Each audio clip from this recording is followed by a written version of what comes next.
Kiara, mangutana ta ni Kiara kung unsa nang landslide in Italian. Kiara, how about landslide in Italian? Nagisgot na lang gitag bahin sa Baguio guys no tungod sa atong viewers usa ka viewers kanang tana guys kung unsa kuno ang typhoon sa Italian word. So amping lang tatanan guys kung asan man mo karon guys pag amping intawon mo guys no. Hello vlog. Hello guys, good evening. I love you, mommy. Wow. I love you very well. Wow. Good evening guys. I love you too Kiara. Good evening is buonasera. What is good evening in Italian? Buonasera. Yes, buonasera. Tonight, guys, we are talking about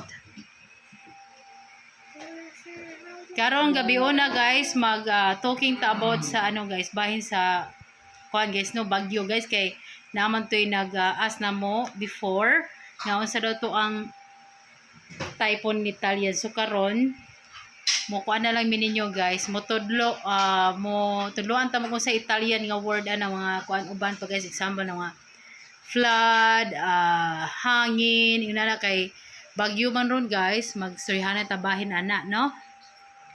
Let's go. Okay guys, example guys, si Kiara gyapon ang mo translate in Italian guys no.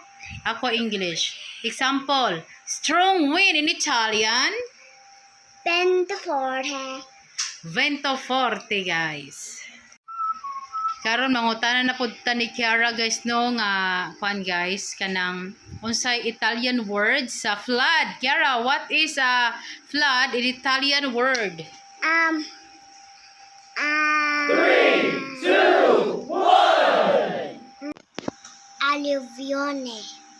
Okay, alluvione guys.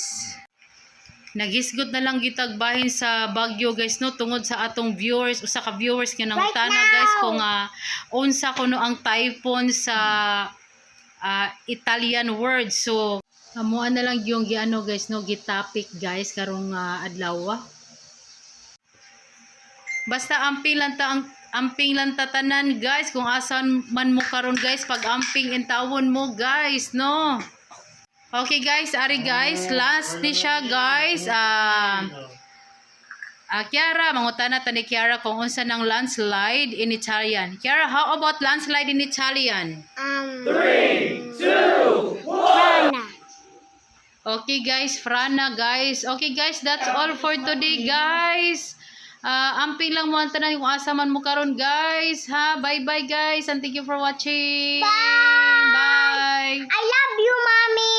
Wow. I love you, Kiara.